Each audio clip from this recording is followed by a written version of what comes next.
Good day, brothers and sisters. It is Sunday once again. I'd like you to know that my fourth book is about to come out, and the title of that book is God's Love is Enough. And one of the things that I would like to be able to share in that book is the immeasurable love of God. And it is something that, interestingly, is found in this very small book called the Book of Jonah. Some people don't realize it, but the Book of Jonah happens to be an evangelistic book. It is a book that speaks about the compassion of God, the desire of God for people to come to repentance so that God's favor and blessing might come upon them. And that is why the last verse that you will find in this particular book is so telling about the theme of the entire book. Allow me to read Jonah chapter 4. Let's read beginning from verse 10. Then the Lord said, "You had compassion on the plant for which you did not work, and which you did not cause to grow, which came up overnight and perished overnight. And should I not have compassion on Nineveh, the great city, in which there are more than 120,000 persons who do not know the difference between their right and left hand, as well as many animals?"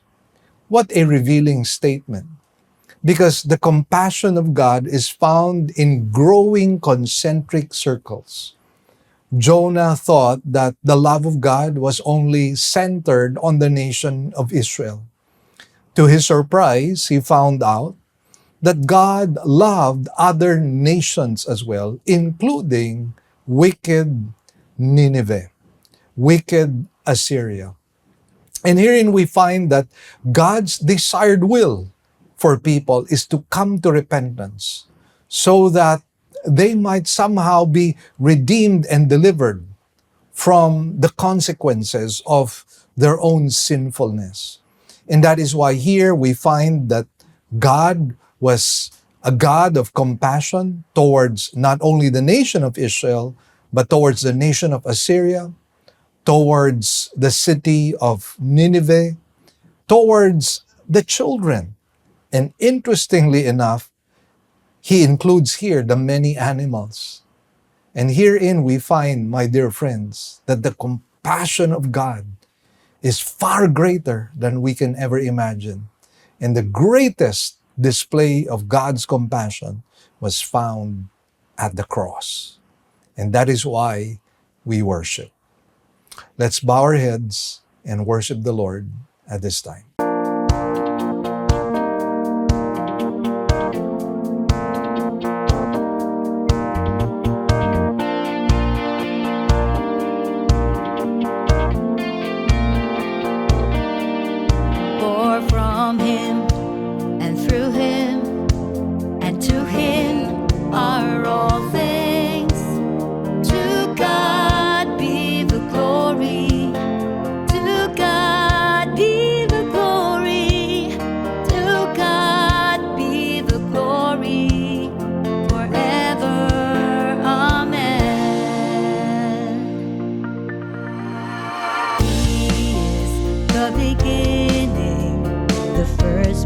From the dead, all things He created, He holds all things together.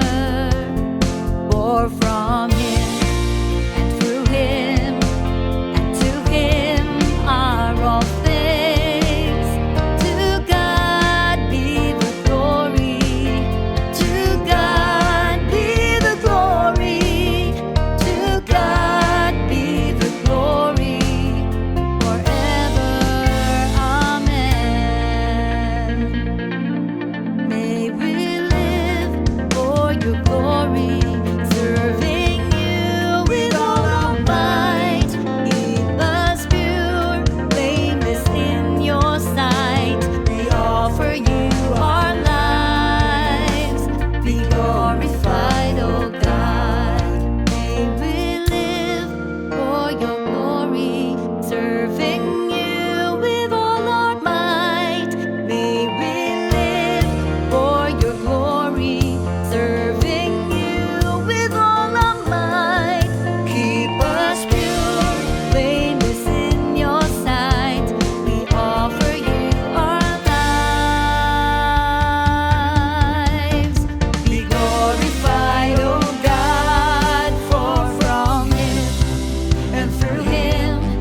the glory.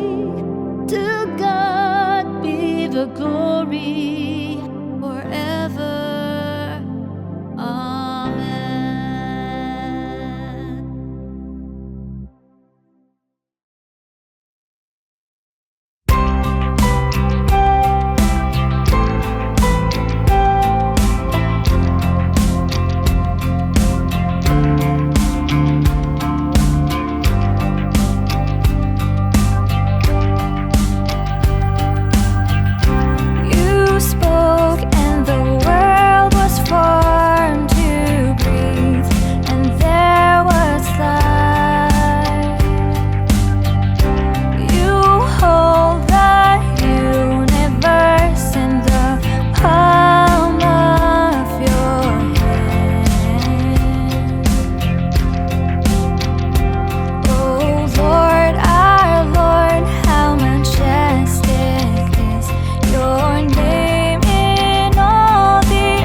creation sings, every nature shouts of your wondrous works, O Lord. Oh, glory to our King. Oh, glory to our King.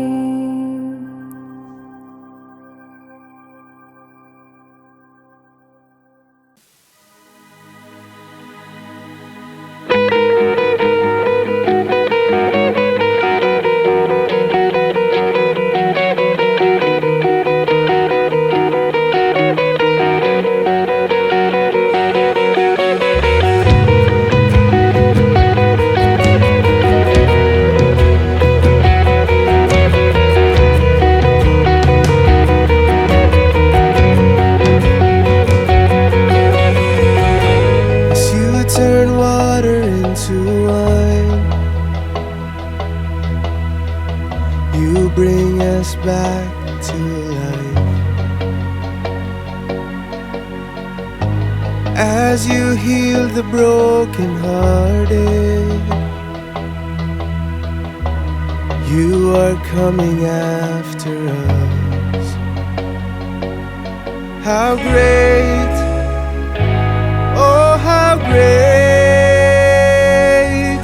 our God, the living God, the same today, forevermore.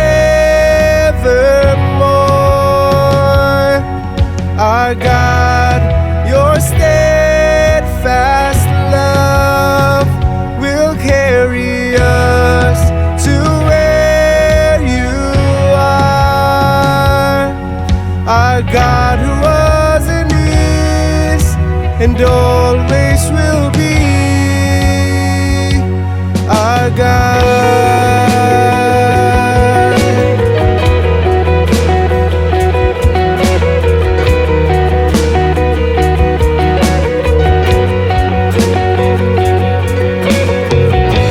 Returning sinners to forgiven,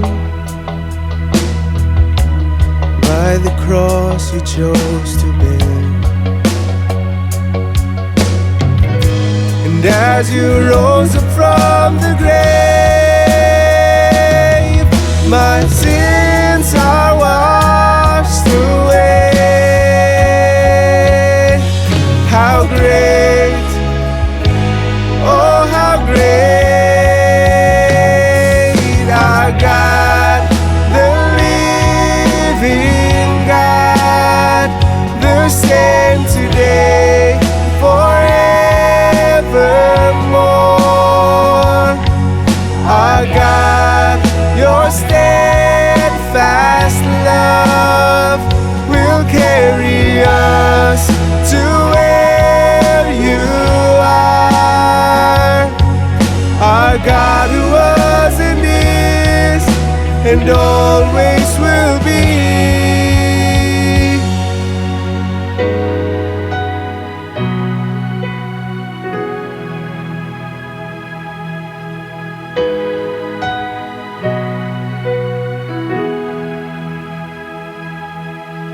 Through it all you remain.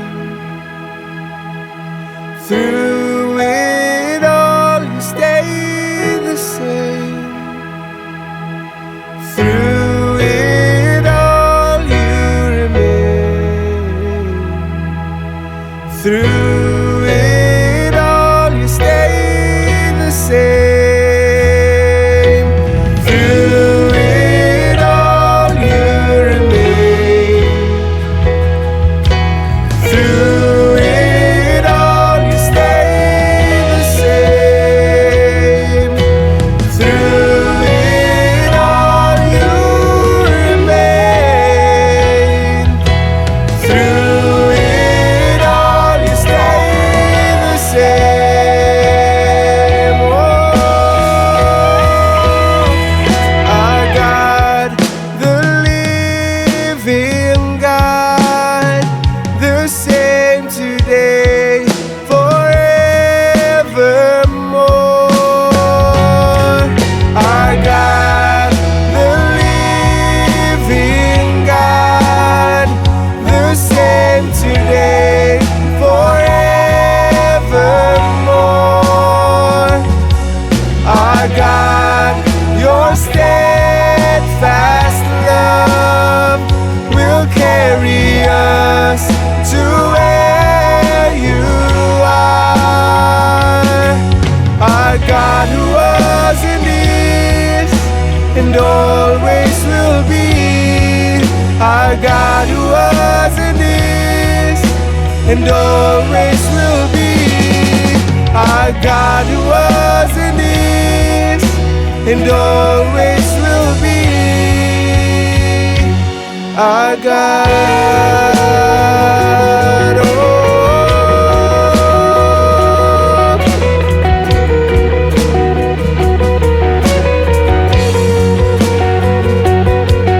Our God,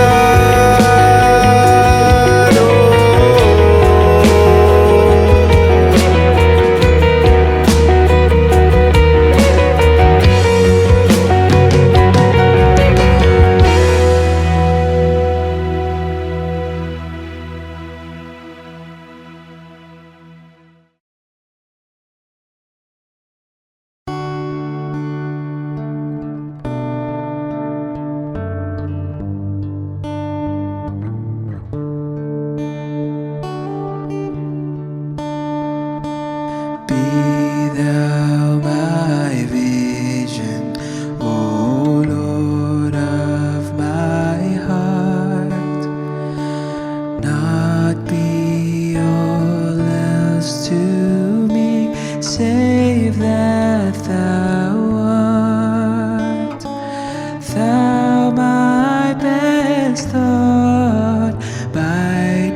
waking or sleeping, thy presence my light.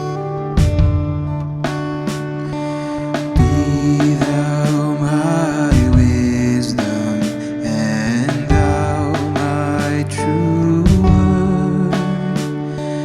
I ever with thee, and thou with me, Lord. Thou my great Father, and I thy true Son. Thou in me dwelling, and I with thee one.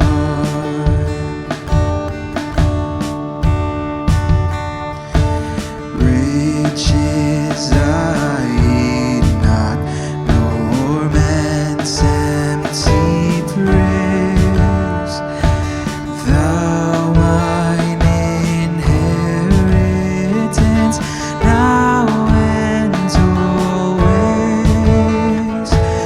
Thou and thou only, first in my heart. O King of glory, my treasure thou art.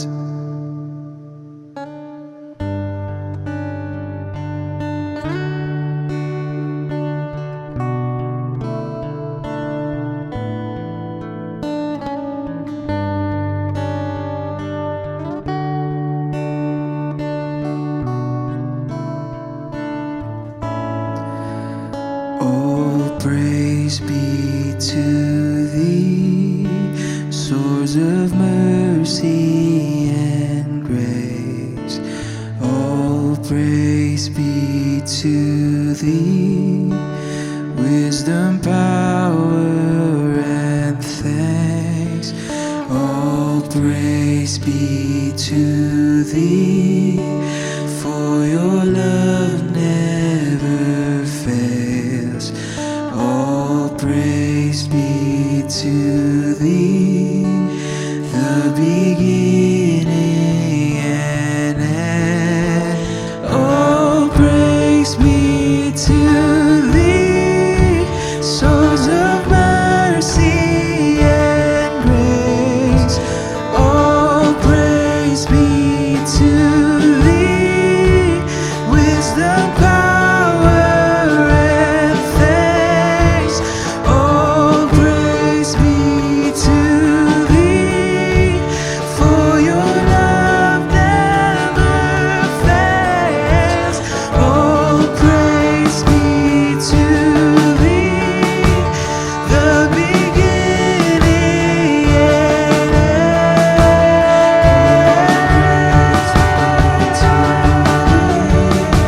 Sons of mercy, praise be to thee, wisdom, power, and thanks. All praise be to thee, for your love never fails. All praise be to thee, the beginning and end. O King of glory, my victory won. Rule and reign in me till thy will be done. Heart of my own heart, whatever before, still be my vision, O ruler of all. Still be my vision, O ruler of all.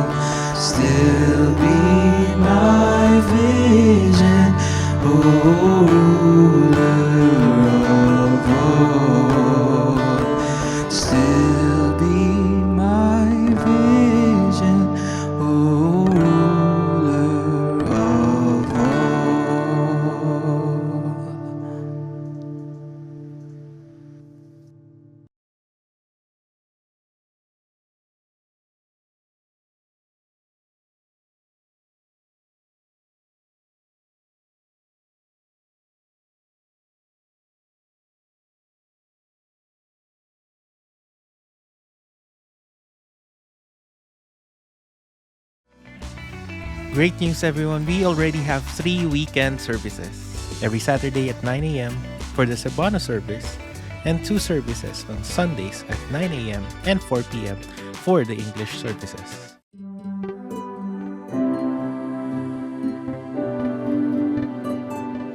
The title of today's sermon is John's Refrain. We will take our text from 1 John chapter 4, verses 7 to 9. Let us read the text. Beloved, let us love one another, for love is from God, and everyone who loves is born of God and knows God. The one who does not love does not know God, for God is love.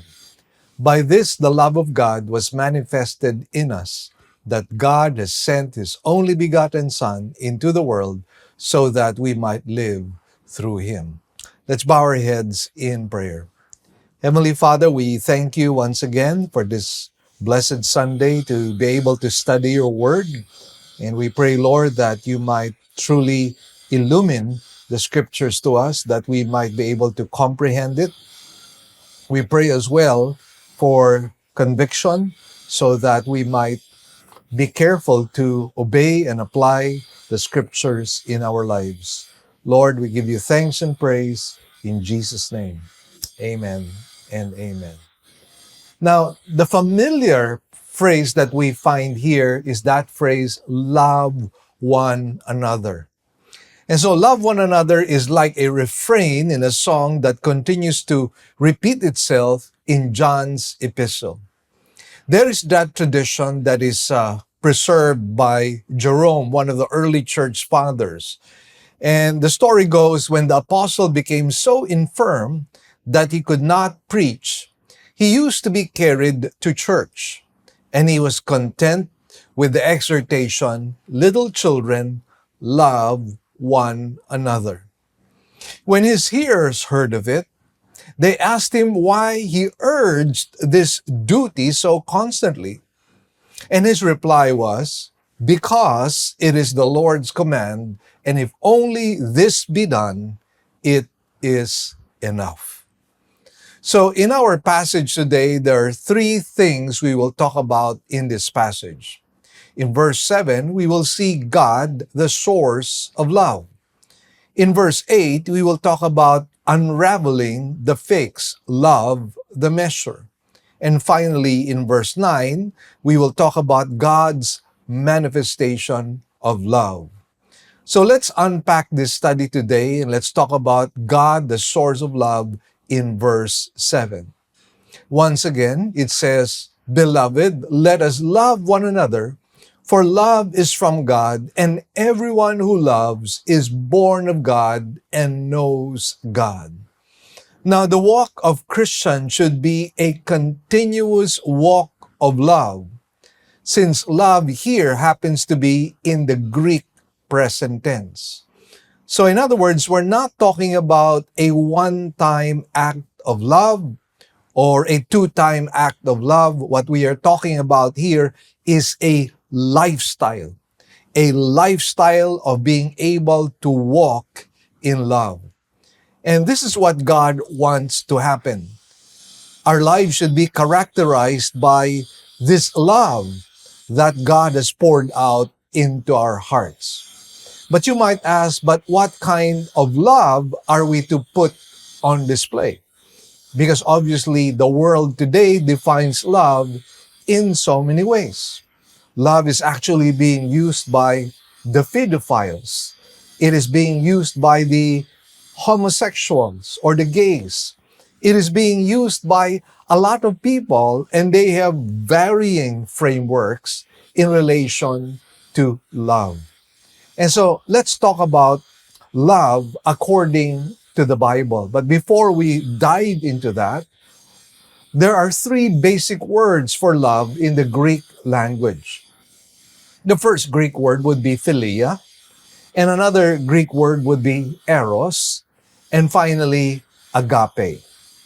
Now, the first of these, which described affection or friendship between kindred spirits, occurs only once in the New Testament. We find this in James chapter 4, verse 4. Now, the cognate verb of this word is phileo, which is found more frequently, and it is used of the love of family as found in Matthew 10, verse 37. It speaks about God's love for his son in John 5, verse 20.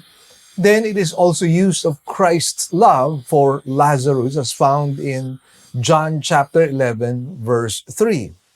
Now, God's love for his people is also using this kind of Greek word. We find this in John 16, verse 27. And then also man's love for Christ in 1 Corinthians chapter 16, verse 22. And so let's find out. Perhaps we would like to be able to have a deeper understanding of this kind of love, aside from the fact that it speaks about the love of kindred spirits or friendship. And perhaps one good illustration would be a beautiful Hebrew legend of two brothers who lived side by side an adjoining land. One was the head of a large family and the other lived alone. One night, the former lay awake and thought, "My brother lives alone. He has not the companionship of wife and children to cheer his heart, as I have. And while he sleeps, I will carry some of the sheaves into his field." At the same hour, the other brother, however, reasoned, "My brother has a larger family, and his necessities are greater than mine. As he sleeps, I will put some of the sheaves on his side of the field." And thus the two brothers went out, each carrying out his purpose, and each laden with the sheaves that they were supposed to bring. And they met, interestingly, at the dividing line. And there, my dear friends, they embraced. Years later, at the very place stood the Jerusalem temple. And on the very spot of their meeting stood the temple's altar. Now, we are not in any way suggesting that this happens to be a true-to-life story. This is, in fact, a legend. But it gives us a picture of what phileo looks like. The other Greek word that is used in the Greek language is the Greek word eros. Essentially, it denoted sexual desire. The interesting thing, however, is eros does not appear in the New Testament. And so this kind of a love, obviously, is not something that is being espoused by the scriptures. Now, the other Greek word is the Greek word agape, which is the most common word for love in the New Testament. And all the Greek words here in this particular passage is the Greek word agape. Now, this Greek word was practically unknown in non-biblical Greek, or maybe you can call it classical Greek. Trench says there is no trace of it in any heathen writer whatsoever. Alexander describes agape as spontaneous, self-giving, and indifferent to the merit of the object, love. He quotes Caird to the effect that eros is all take, phileo is give and take, agape, my dear friends, is all give. This, by the way, is the kind of love that is required of us believers. It is a kind of love that is unselfish. It is a kind of love that is unconditional. It is a kind of love that is not grabbing, but rather constantly giving. And so we could say that included in this aspect of love is a dying to self and a preference of other people. The rationale here why this is something that we practice as believers is because love is of and is from God. The ones who walk in love are born of God or children of God.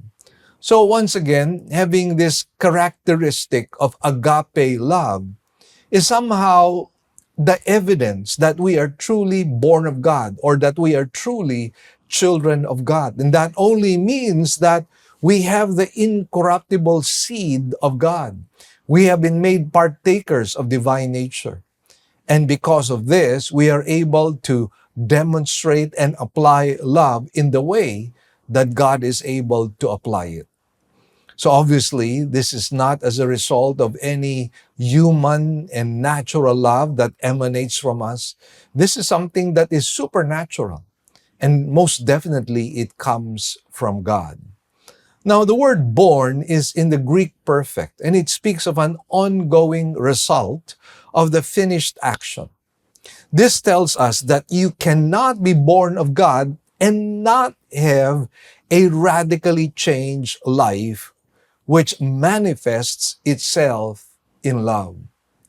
So, my dear friends, if we claim to be born again, and there has been no radical change in our lives, and there is no manifestation of love, empathy, compassion, pity, or mercy, that might really be an indication that we are merely professors of Christianity, but not possessors of Christianity. In other words, our profession does not align with our action. And that being the case, it is doubtful whether our salvation is genuine. Now, we are told in this passage that it is those who walk in love who know God. Now, what does the word know here mean? The Greek word that is used here is the Greek word ginosko, which means to know, especially through personal experience. In other words, we're talking about first-hand acquaintance. Now, this word ginosko means to experientially know. It is used in this sense, for example, in Luke chapter 1, verse 34, wherein it says, "And Mary, who happens to be a virgin, said to the angel, 'How will this be?'" Meaning to say, how will I get pregnant? Or how will I have a child? And her reason is, "Since I do not know," ginosko, a man. So, in what sense is she using ginosko in this sense? Well, ginosko in this sense speaks about sexual intimacy. So you already understand that this is not merely theoretical or academic knowledge. This is a kind of knowledge that is experiential, based on how it is used in the case of Mary. So this word is not talking about theoretical or second-hand knowledge, but it suggests knowing through personal experience. And this is something that the Bible scholar, the Greek scholar A.T. Robertson would say to us. Now, likewise, this means knowing in the sense of a relationship. So, using this input, the characteristics of knowing God would be this. Number one, it is knowledge through personal experience. In other words, this speaks about a true life encounter with God. We know God by experience. We know God in an intimate way. And once again, that is the kind of knowledge that is not theoretical, but experiential. And then it also means that it is knowledge through relationship. This speaks of belonging to the family of God. So when God says He knows us, it means to say that you and I have a relationship. That you happen to be my adopted son or my adopted daughter. And so when Jesus said, and looking forward to the judgment say, when Jesus said, "I never knew you," what He was really saying is that we don't have a relationship. So once again, knowing God means having a relationship with Him. And thirdly, this is knowledge that is firsthand. This speaks of knowledge that is not theoretical or merely passed on to you. It is something that you personally possess. And so once again, it speaks about intimate, experiential, relational kind of knowledge.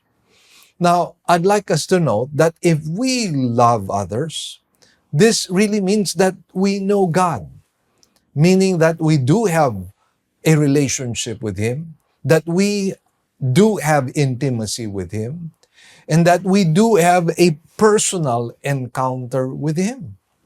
So this is how crucial love is. Love really determines whether we are truly, genuinely born of God or not. And so, as an illustration, gospel musician Hilding Halverson told of overhearing a conversation between his son and two other little boys. The youngsters were bragging about their dads. One boy said proudly, "My dad knows the governor of our state." Halverson's son then came up with this touching comment. "That's nothing," he said. "My dad knows God." Upon hearing this, Halverson quickly slipped away to his room, and with tears in his eyes, he said, "Oh God, I pray that my boy will always be able to say, 'My dad knows God.'" He knew that he had been given or paid the supreme tribute. Oh, my dear friends, what a blessing it is if we truly know God, if we truly have a relationship with Him, if we truly have an encounter with Him, if we truly have experiences with Him. That only means, my dear friends, that this relationship is genuine. Now, everyone believes that love is important, but love is usually thought of merely as a feeling. In reality, love is a choice and an action. In 1 Corinthians chapter 3, verses 4 to 7, you will notice that it is more a choice of the human will. And so let's read 1 Corinthians 13, 4 and following. It says, "Love is patient, love is kind and is not jealous. Love does not brag and is not arrogant. It does not act unbecomingly. It does not seek its own, is not provoked, does not take into account a wrong suffered, does not rejoice in unrighteousness, but rejoices with the truth, bears all things, believes all things, hopes all things, endures all things." So you will notice, my dear friends, it is really an act of the will. It is described as an action, making a choice and acting upon that choice. That is what love is all about. It's not about feelings. If we rely on feelings, most definitely we may not take action because in our minds, we might say, "I'm not in the mood to do so." Or we might say, "I don't feel like doing it." Or, "I am embarrassed to do it." No, my dear friends, we have to understand love is an act of the will. In his book, Mere Christianity, C.S. Lewis wrote, "Do not waste your time bothering whether you should love your neighbor. Act as if you did." That's his advice. And as soon as we act as if we did, as if we really loved our neighbor, we will find one of the great secrets. When you are behaving as if you love someone, you will presently come to love him. If you endure someone you dislike, you will find yourself disliking him even more. If you do him a good turn, you will find yourself disliking him less and less. In other words, my dear friends, let your will prevail, not your emotion. And I'd like to say that when you do something continually out of your own will, eventually the feelings will come. I'd like to share to you the story of three mighty preachers in Great Britain. You have Charles H. Spurgeon, G. Campbell Morgan, and F.B. Meyer. F.B. Meyer told the following experience to a few personal friends. He said, "It was easy to pray for the success of G. Campbell Morgan when he was in America, but when he came back to England, and took a church near to my church, it was somewhat different. The old Adam in me was given to jealousy. But whatever I felt toward my friend, I determined to ask right.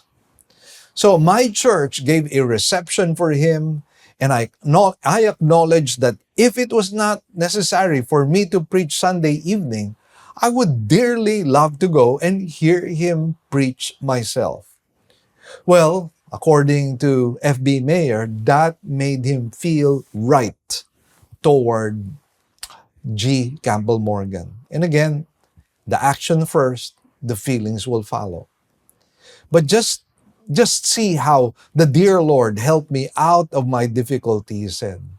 There was Charles Spurgeon preaching wonderfully on the other side of the fence. He and Mr. Morgan were so popular. And what happened is that they drew a lot of people. They drew a lot of crowds, such that our church caught the overflow because they could no longer be accommodated in those places. And so we were able to accommodate the overflow. What a blessing it is. But the greater blessing, my dear friends, is that he was able to demonstrate love. Now let's talk about unraveling the fakes as found in verse 8. And here we find love, the measure. In verse 8, it reads, "The one who does not love does not know God, for God is love." The tense here, incidentally, is in the past aorist, which means that the person who has not once known or has never known God, that is what it means. In other words, he who does not love is not a child of God, nor intimately acquainted with God. So, again, it means that this person is not once known by God, or has never known God himself. And so we need to understand the difference between knowing about God and knowing God. There's a very big difference. People who are not able to display genuine love, they only get to show that they don't have a relationship with God, that they don't really know God. They might have the head knowledge, but definitely they do not have the changed heart that all born-again Christians have. Now, since God is love, his children of necessity must have love. The phrase God is love suggests that love is such a necessary part of God's nature, such an integral part of his very essence, that he cannot exist without loving. Love never is absent from his being. It means that all of God's activity, or maybe even his inactivity, is always done in love. In other words, we could say that God happens to be the perfect embodiment of love. The character of God, the attribute of God, is the perfection of love. Now, the interesting part when you examine the Greek here is that the word of God is preceded by an article. What does that mean if it's preceded by an article? It means that by that statement, it is not reversible. You cannot read love is God. It has to be God is love. That's the order. Don't interchange it.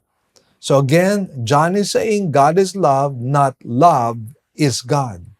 Our world, with its shallow and selfish view of love, has turned these words around and contaminated our understanding of love, so that for some people, love is God, meaning to say love is what they worship, not God himself.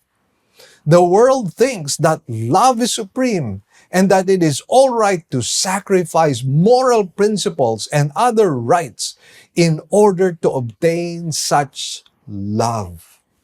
So again, this is the kind of love that the pedophiles would have. They would say, we love the children and the children love us. But again, we know that when you engage in sexual activity with these minors, it is really abusing them. But then again, their excuse is, we do it in love. And many other people would use it. The homosexuals would use it. I recall upon walking in Copacabana one time when we had a tour in the Brazilian beach area, my wife and I saw two men kissing each other in the beach, in public. And obviously, their reason would be, well, it's right because we are in love with each other. This is the problem when we say love is God. Love becomes greater than God. Love becomes the God itself. And that is why in this particular passage, we cannot change the order. This is very clear in the Greek. God is love, not love is God.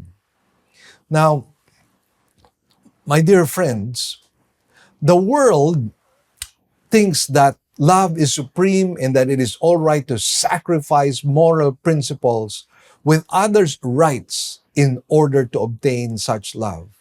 And again, that is a huge mistake. God alone, my dear friends, determines or reveals genuine love because God is love, and that which is true love is found in the scriptures. In other words, it is God who determines the caveat of love. God is the one who determines the framework of love.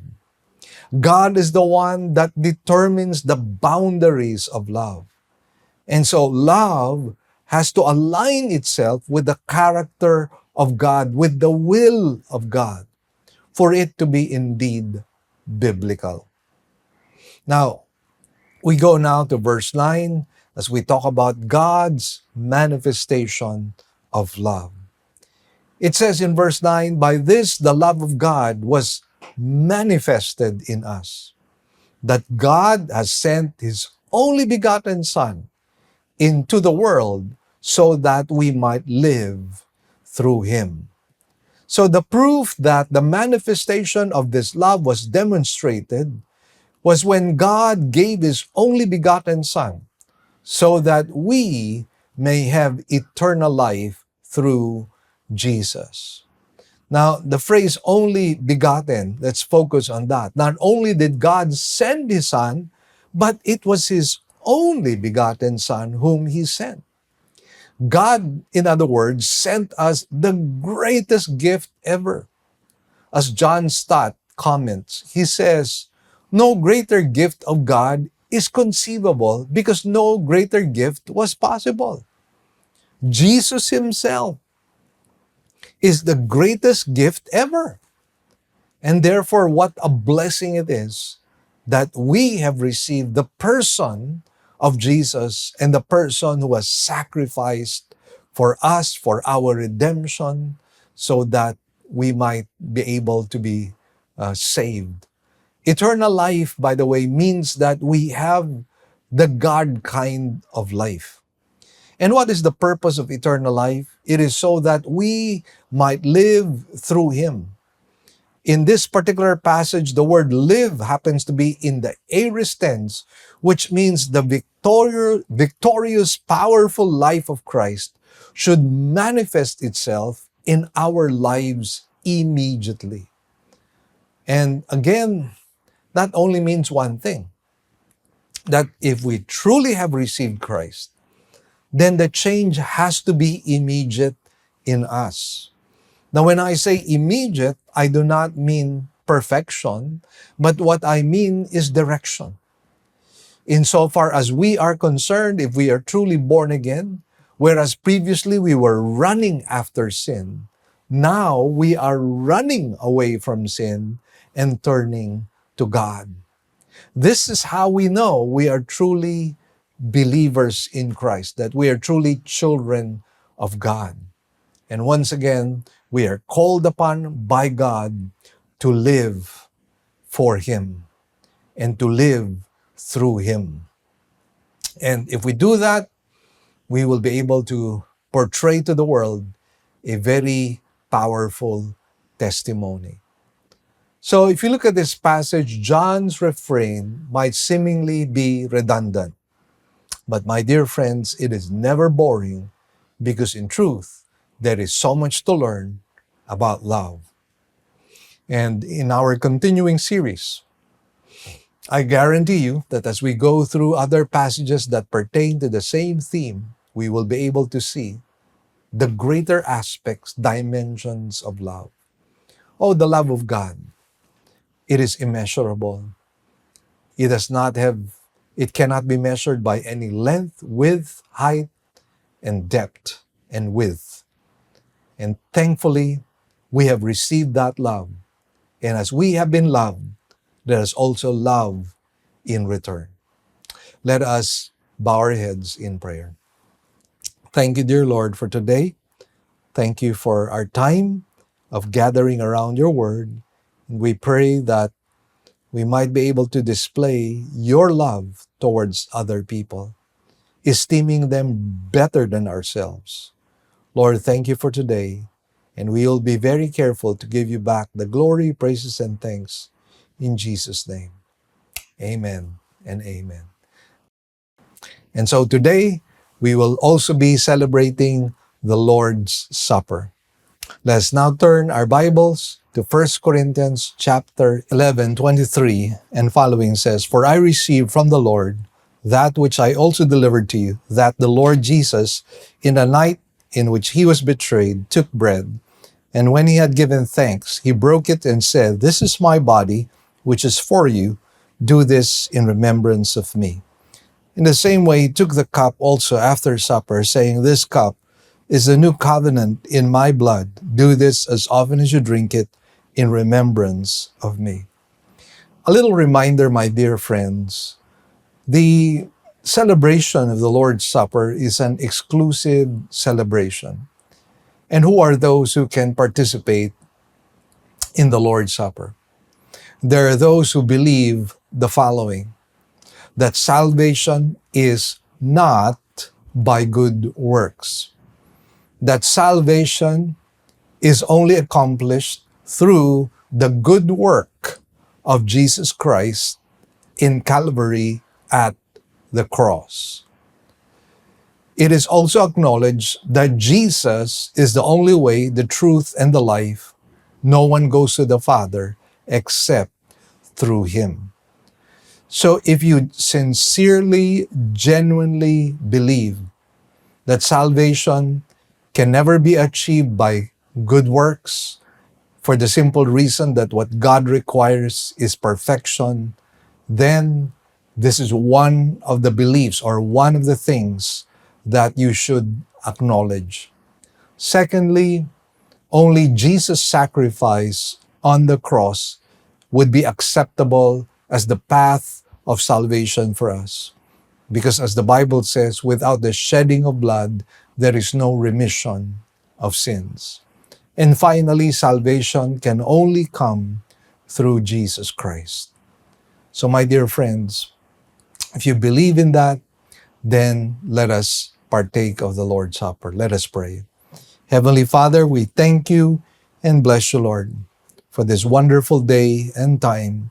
Thank you, Lord, that we could celebrate what you have done for us, your body represented in this bread, and Lord, your blood represented in this wine, the very means for our own salvation. Thank you, Lord, for taking our place and paying the ransom price for our redemption.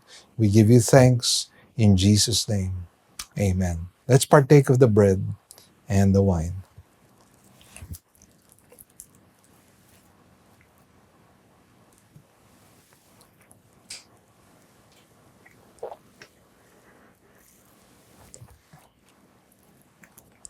Thank you, Jesus.